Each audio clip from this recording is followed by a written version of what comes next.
Saudara-saudara, mungkin kita pernah melihat atau bahkan menjadi peserta dalam permainan pesan berantai. Permainan ini sangat sederhana, yakni setiap orang memberi pesan lewat gerakan badannya kepada seorang teman. Teman ini lalu menyampaikan pesan itu dengan gerakan tubuh kepada seorang yang lain lagi. Demikian seterusnya, pesan itu disampaikan terus-menerus secara berantai. Barulah setelah melalui sekian banyak orang terakhir yang menerima pesan dikonfrontasikan dengan penerima pesan pertama. Apa hasilnya?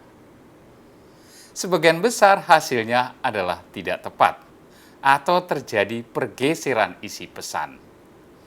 Kalau ditelusuri, ternyata pergeseran nilai itu atau pesan itu terjadi karena penyampai pesan tidak tepat memberikan pesannya.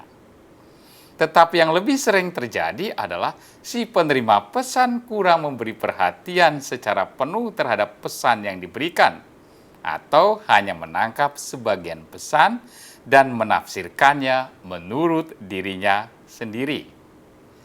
Dengan kata lain, penerima pesan asik dengan dirinya sendiri daripada memperhatikan pesan yang diberikan.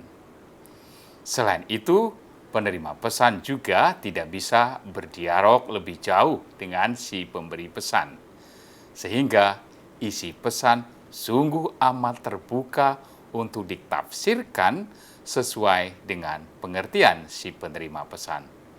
Maka terjadilah yang namanya miskomunikasi, perbedaan pesan yang diterima. Nah, saudara-saudara, kisah jemaat perdana yang dikisahkan dalam Injil hari ini pun berkisah soal kesalahan dalam menangkap pesan. Yesus berkata kepada Petrus, "Jika aku menghendaki supaya ia tinggal hidup sampai aku datang, itu bukan urusanmu."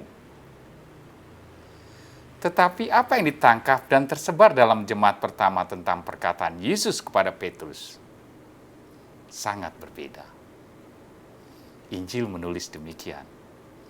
Maka tersebarlah kabar di antara saudara-saudara itu bahwa murid itu tidak akan mati.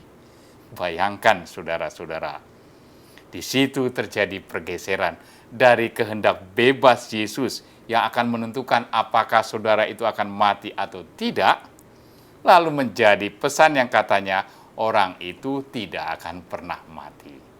Terjadi pergeseran pesan. Nah, dalam menghidupi iman, kita juga mungkin sering kali keliru menangkap kehendak Yesus. Hal ini mungkin disebabkan karena kita kurang teliti. Kita kurang sabar untuk mendengarkan pesan Yesus secara sungguh-sungguh. Atau mungkin juga kita menganggap pesan Yesus, ya itu-itu saja. Dari zaman dulu sampai sekarang, ya itu-itu juga.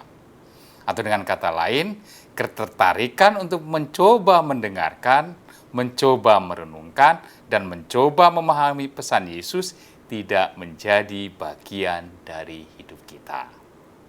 Karena itu, tidak mengherankan pula pesan Yesus menjadi terasa tidak sesuai dengan kondisi atau bahkan mungkin diimani secara berbeda dengan apa yang sebenarnya Tuhan ingin sampaikan.